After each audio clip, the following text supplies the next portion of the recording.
গল্পের শুরুতেই দেখা যাবে অদিতি ভীষণ কান্নাকাটি করছে। এরপর পাঞ্চালি এসে বলছে, তুই একটু থাম না রে বোন, কোনো না কোনো একটা খবর ঠিক পাবো। ওইদিকে দেখা যাবে এসব কিছু দেখে সার্থকী বলছে, এই নাটকগুলো না আমার আর ভালো লাগছে না।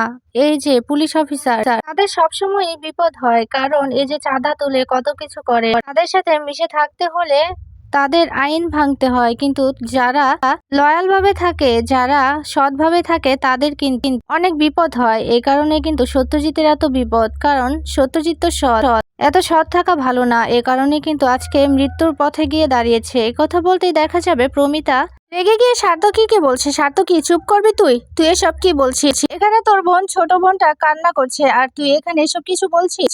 আমাদের পরিবারটাও তো মধ্যবিত্ত, তাই কি আমরা কি কোনো লোভ করেছি? তোদেরকে কখনো কুশিক্ষা দিয়েছি? দিইনি তো, সুশিক্ষায় শিক্ষিত করেছি। এ কথা বলতে সার্থকী রেগে গিয়ে বলছে, হ্যাঁ, এই কারণে আমাদের পরিবারের আজকে এই দশা। এই কথা বলতে প্রমিতা বলছে, তুই কিন্তু তোর সীমা অতিক্রম করে ফেলছিস। আমার তো আরো দুটো ছেলে মেয়ে আছে, তোর মতো তো হয়নি, তোকে আমরা ভালো শিক্ষা দিতে পারিনি, তুই আসলে ভালো মানুষ না। এ কথা বলতেই দেখা যাবে সার্থকী রেগে বলছে, ঠিক আছে, আমি একদম ঠিক কাজ করেছি। এরপর পাঞ্চালি এসে বলছে, এই তুই কিভাবে কথা বলছিস মায়ের সাথে, বাবার সাথে কেউ এভাবে কথা বলে? এরপর সার্থকীও পাঞ্চালির উপর রেগে যায়। এরপর প্রমিতা এসে পাঞ্চালিকে পাঞ্চালিকে বলছে, পাঞ্চালি, ওর সাথে কেন কথা বলছিস বলতো? ও তো আমাদের মতো স্বাভাবিক মানুষ না, ও তো ভালো মন্দ বোঝে না, ও তো সবসময় নিজেরটাই ভাবে। তাই ওকে বলা যে কথা, না বলা একই কথা। তোদের বোন কান্না করছে, তোদের বোনের কষ্ট হচ্ছে, কিন্তু তোরা এদিকে ঝগড়া করছিস। তুই কি কোনোদিনও মানুষ হবি না? এরপর দেখা যাবে পাঞ্চালি সার্থকীকে বলছে, দেখ ভাইয়া, দেখ অদিতি কিভাবে কাঁদছে, ওর জন্য একটুও মায়া হয় না? আর সত্যজিতের জন্য কি মায়া হয় না? এরপর সভ্য এসে বলছে, হ্যাঁ রে ভাই, তুই এমন কেন হয়েছিস বলতো? এ কথা বলতেই দেখা যাবে সার্থকীর কাছে যায় সভ্য। এরপর সার্থকী সরিয়ে দেয় সভ্যকে। সভ্য বলছে, শোন, আমরাই তো, আমাদেরই ভাই বোন, তাহলে আমরা কেন এভাবে ঝগড়া করবো বলতো? ভাই বোনেরা যদি ঝগড়া করি তাহলে কি হবে বল? মা বাবার সাথে সবসময় ভালো ব্যবহার করতে হবে, সবার সাথে ভালো ব্যবহার করতে হবে। এদিকে দেখা যাবে প্রমিতা ভীষণ বকাঝকা করছে সার্থকীকে। ওইদিকে দেখা যাবে পুরো থানাতে প্রেসের লোকজন চলে এসেছে।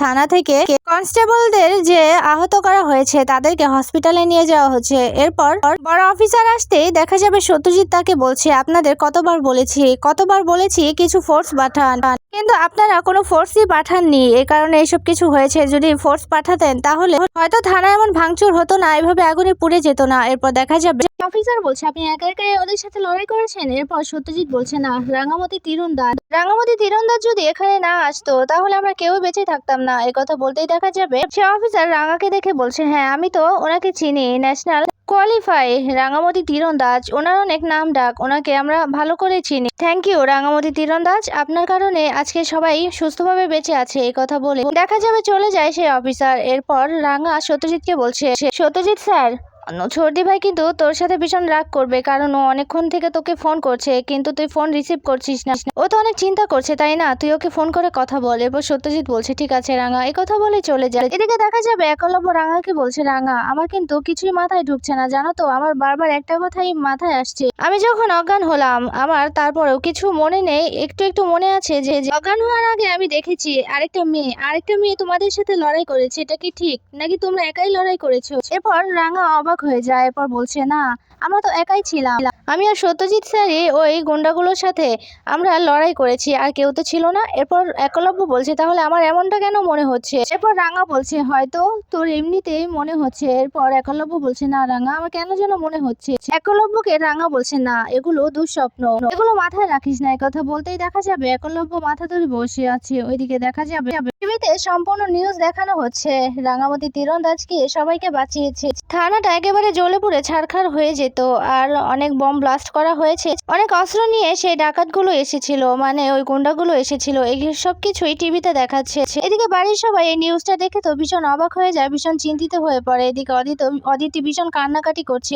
এরপর দেখা যাবে প্রমিতা সাতকীকে বলছে, এই দেখ দেখ কি অবস্থা। তখনই নিউজে দেখানো হচ্ছে যে সবকিছু এখন ঠিকঠাক আছে, এখন কোনো সমস্যা নেই, রাঙামতি তীরন্দাজ সবকিছু ঠিকঠাক করে দিয়েছে। এদিকে একলব্য রাঙাকেও টিভিতে দেখাচ্ছে। এদিকে সবাই খুশি হয়ে যায়, সবাই ঠিকঠাক আছে দেখে সবাই ভীষণ খুশি হয়, এদিকে নিশ্চিন্ত হয়। এদিকে দেখা যাবে প্রমিতা সাতকীকে বলছে, দেখলি আমার মেয়ে রাঙা, তুই তো রাঙাকে তুচ্ছ করিস, সবসময় অপমান করিস, দেখলি তো এবার রাঙা সবকিছু ঠিক করলো। এদিকে সভ্য এসে অদিতিকে বলছে, দেখলি অদিতি, সত্যজিতের কিচ্ছু হয়নি। এরপর অদিতির ফোনটা বেজে ওঠে। এরপর বলছে কে ফোন করেছে। এরপর অদিতি বলছে কে আবার, সত্যজিৎ। এরপর সভ্য বলছে ফোনটা ধর। এরপর অদিতি বলছে না, আমি ওর ফোন কেন ধরবো, কে আমার ফোন ধরেছিল। এরপর সভ্য বলছে এখন অভিমান করার সময় না কিন্তু অদিতি, তুই ফোনটা ধর। এদিকে প্রমিতা বলছে হ্যাঁ অদিতি তুই ফোনটা ধর, ছেলেটা কি অবস্থা তুই দেখিসনি, টিভিতে দেখ ছেলেটার কি অবস্থা হয়েছে, তুই ফোনটা ধর, ওর একটু শান্তি লাগবে। এরপর অঙ্কুর বলছে হ্যাঁ অদিতি তুমি ফোনটা ধরো, দেখলে তো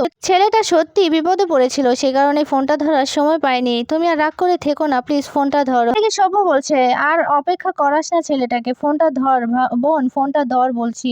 এদিকে এসব কিছু দেখে সার্থকী বলছে নাটক। এদিকে দেখা যাবে অদিতি ফোনটা ধরে। ওইদিকে সত্যজিৎ বলছে আই এম সরি অদিতি, তুমি অনেকবার ফোন করেছিলে কিন্তু পরিস্থিতি এমন ছিল যে আমি ফোনটা কিছুতেই ধরতে পারিনি, তুমি আমাকে ক্ষমা করে দিও। আজকে যদি তোমার ফোনটা ধরতাম হয়তো কোনো একটা ক্ষতি হয়ে যেত, তোমার সাথে ফোনে কথা বলিনি শুধুমাত্র এই কারণে, তোমার সাথে ফোনে কথা বলা অবস্থায় তো থাকতাম তখন কিন্তু ওদের সাথে ফাইট করতে পারতাম না, সেই কারণে আমি ফোনটা ধরিনি অদিতি, আই এম সরি। আর আমরা খুব তাড়াতাড়ি বাড়ি ফিরে আসছি। কথা বলতেই প্রমিতা আর অদিতি ভীষণ খুশি হয়ে যায়। অদিতিকে বলছে দেখলি তো ঠিক চলে আসবে বাড়িতে। এরপর অদিতি হাসছে। ওইদিকে সার্থকীকে প্রমিতা বলছে কি পুলিশ অফিসারদের অপমান করিস তাই না, আজকে পুলিশরা আছে দেখেই কিন্তু তুই তোর বউ বাচ্চারা এভাবে শান্তিতে বাড়িতে থাকতে পারছিস, না হলে কিছুতে পারতি না এই শহরে শান্তিতে থাকতে। এই কথা বলছে ঠিক তখনই দেখা যাবে রাঙা, সত্যজিৎ আর একলব্য চলে আসে। একলব্য রাঙা সত্যজিৎকে দেখে বাড়ির সবাই ভীষণ খুশি হয়ে যায়।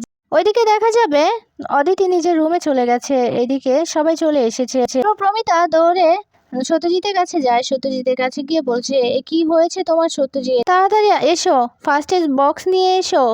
পাঞ্চালি এই কথা বলতে পাঞ্চালি চলে যায় ফার্স্ট এড বক্স আনতে। এদিকে দেখা যাবে সভ্য রাঙার কাছ থেকে তীর ধনুকটা নিতে যাবে, তখনই দেখতে পায় রাঙার হাত দিয়ে ভীষণ আঘাত পেয়েছে। এরপর ফার্স্ট এড বক্সের কথা বলতেই দেখা যাবে ফার্স্ট এড বক্স আনতে যায় পাঞ্চালি। এরপর অঙ্কুর বলছে ফার্স্ট এড বক্স আনছে। এরপর একলব্য বলছে অনেকটুকুই হাত কেটে গেছে। এরপর প্রমিতা বলছে কি করে কাটলো এটা। এরপর একলব্য বলছে আর বলো না, ওখানে কি হয়েছিল জানো তো, আজকে আমি তো মরেই যাচ্ছিলাম, মানে আমি তো অজ্ঞানী হয়ে গিয়েছিলাম, লাস্ট ফিনিশিং এ তো সত্যজিৎ দা আর রাঙাই ওই গুন্ডাগুলোর সাথে ফাইট করে এভাবে উদ্ধার করেছে সবাইকে। এরপর সার্থকী বলছে দেখলে তো বলেছিলাম কোনো না কোনো অঘটন ঠিক ঘটিয়ে আনবে। এরপর দেখা যাবে সত্যজিৎ বলছে আচ্ছা অদিতিকে দেখছি না, অদিতি কোথায়। এরপর প্রমিতা বলছে অদিতি নিজের ঘরে আছে, তুমি যাও, তোমার সাথে ভীষণ অভিমান করেছে মেয়েটা। এরপর সত্যজিৎ চলে যায়। এদিকে দেখা যাবে একলব্য বলছে আমি তো অজ্ঞান হয়ে গিয়েছিলাম, আমি তো ওখানে আগুনেই জ্বলে যেতাম যদি রাঙা আর সত্যজিৎ দা না থাকতো। কথা বলতে দেখা যাবে রাঙা বলছে কি বলছিস কি তুই অরুণ বাবু, আমি থাকতে তোর কিচ্ছু হতো না, আমি আছি না। এরপর দেখা যাবে প্রমিতা বলছে ঠিক আছে তোরা ঘরে যা, ফ্রেশ হ। ঠিক তখনই সেখানে চলে আসে সংগ্রাম সেন। সংগ্রাম সেন আসতেই দেখা যাবে বাড়ির সবাই ভীষণ খুশি হয়ে যায়। এরপর সংগ্রাম সেনকে দেখে রাঙা দৌড়ে চলে যায় সংগ্রাম সেনের কাছে, বলছে এ কি কোচ স্যার তুই তুই ঠিক আছিস, ভালো আছিস তো। এরপর সংগ্রাম সেন বলছে তোমার একই অবস্থা হয়েছে রাঙা, আচ্ছা তুমি কি খেলাধুলোর কথা ভুলেই গেছো, সামনে যে তোমার ফাইনাল রাউন্ড আছে তুমি কি ভুলে গেছো, তোমাকে জিততে হবে রাঙা, তুমি এসব নিয়ে পড়ে আছো, তোমাকে খেলায় মনোযোগী হতে হবে। এরপর একলব্য বলছে হ্যাঁ আমিও ঠিক একই কথা বলছি, কিন্তু রাঙা তো আর এ কথা শুনবার মতো মেয়ে না, শুধু নিজে বিপদের মধ্যে জড়িয়ে পড়ে নিজেকে, রাঙাকে একটু ভালোভাবে বোঝান। কথা বলতেই সংগ্রাম সেন বলছে আমি তো তোমাকে একটা চিঠি পাঠিয়েছিলাম, চিঠিটা আমার কাছে আসতেই তোমার কাছে পাঠিয়ে দিয়েছিলাম, চিঠিটা পাওনি, সামনের সপ্তাহেই তো খেলা। এরপর রাঙা বলছে না চিঠিটা তো পাইনি। এরপর পাঞ্চালি বলছে আসলে চিঠিটা আমার কাছে আছে, রাঙা বাড়িতে ছিল না সে কারণে চিঠিটাও দিতে ভুলে গেছি। এরপর সংগ্রাম সেন বলছে আচ্ছা চিঠিটা আন। এরপর পাঞ্চালি চলে যায় চিঠি আনতে। এদিকে সংগ্রাম সেন বলছে রাঙা তোমাকে মনোযোগ দিয়ে খেলতে হবে, কালকে থেকে তোমাকে প্র্যাকটিস করতে হবে, না হলে ফাইনাল রাউন্ডটা তুমি জিততে পারবে না। ঠিক তখনই পাঞ্চালি সে চিঠিটা নিয়ে আসে। এদিকে চিঠিটা দেখছে সবাই। ওইদিকে দেখা যাবে কিছু গুন্ডা ম্যাপ দেখছে, মানে ওই যে তীরন্দাজি খেলা হবে সেখানে একটা কুঘটন ঘটাবে সেই গুন্ডাগুলো, সেখানে একটা মানুষকেও বেঁচে থাকতে দেবে না, কারণ তার দাদাকে পুলিশ অ্যারেস্ট করেছে, সেই কারণে তার দাদাকে ফিরিয়ে না দিলে ওরা সংগ্রাম করবে, সেখানে গিয়ে গুলাগুলি করবে, দাদাকে বের করে না দিলে একে একে সব মানুষকে মেরে ফেলবে, এই কথাই বলছে তারা। ওইদিকে দেখা যাবে রাঙা আর সবাই মিলে সেই চিঠিটা দেখছে। এরপর পাঞ্চালি বলছে আরে আমি যে ফার্স্ট এজ বক্স আনলাম সত্যজিৎ কোথায়। এরপর সব্য বলছে আরে সত্যজিৎ অদিতির রাগ ভাঙাতে গেছে, বুঝলি না? এ কথা বলতেই দেখা যাবে পাঞ্চালি বলছে তুইও না। এরপর দেখা যাবে দুজনে হাসছে। ওইদিকে দেখা যাবে একলব্য বলছে রাঙা, তার মানে হাতে আর সময় নেই। এরপর সংগ্রাম সেন বলছে হ্যাঁ, হাতে বেশি সময় নেই কিন্তু রাঙা, কাল থেকেই তোমাকে প্রিপারেশন নিতে হবে, কাল থেকে ওখানে যেতে হবে। এ কথা শুনে রাঙা বলছে হ্যাঁ কোনো সমস্যা নেই, আমি তৈরি আছি। এরপর অঙ্কুর বলছে হ্যাঁ রাঙা, তুমি মনোযোগ দিয়ে খেয়াল। আর মা আর বাবার যে বিবাহ বার্ষিকী উপলক্ষে একটা ট্যুর দিবে ভেবেছিলে, কিন্তু সেটা কি করবে? এরপর দেখা যাবে সংগ্রাম সেন বলছে না না, এসব নিয়ে এখন ভাবলে চলবে না। আর রাঙা, তোমার হাতে কি হয়েছে? তুমি এসব নিয়ে বসে থাকো? তোমার হাত যদি এভাবে থাকে তাহলে তুমি কি করে খেলবে বলো তো? এরপর দেখা যাবে রাঙা বলছে না না, আমরা উড়ান বাবু এই ট্যুরটা খেলার পরে পরে এসে দিয়ে দেবো। আমরা তো কত কিছু প্ল্যান করেছি, মা আর বড় বাবুর বিবাহ বার্ষিক, তো আমরা কত জমজমাট করে পালন করব, বাইরে যাব, জাহাজের উপর গিয়ে আমরা কেক কাটবো, এই সবকিছু প্ল্যানই থাকবে। তবে আমার খেলাটার পরে আমরা গিয়ে সবাই ঘুরে আসবো। এই কথা বলতেই সবাই ভীষণ খুশি হয়ে যায়। এদিকে সেই গুন্ডাগুলো প্ল্যান করতে থাকে সবকিছু জ্বালিয়ে দেব, সবাইকে মেরে ফেলবো, এই শহরটা, গোটা শহরটা তছনছ করে দেব। এই কথা বলেই হাসছে তিনজন।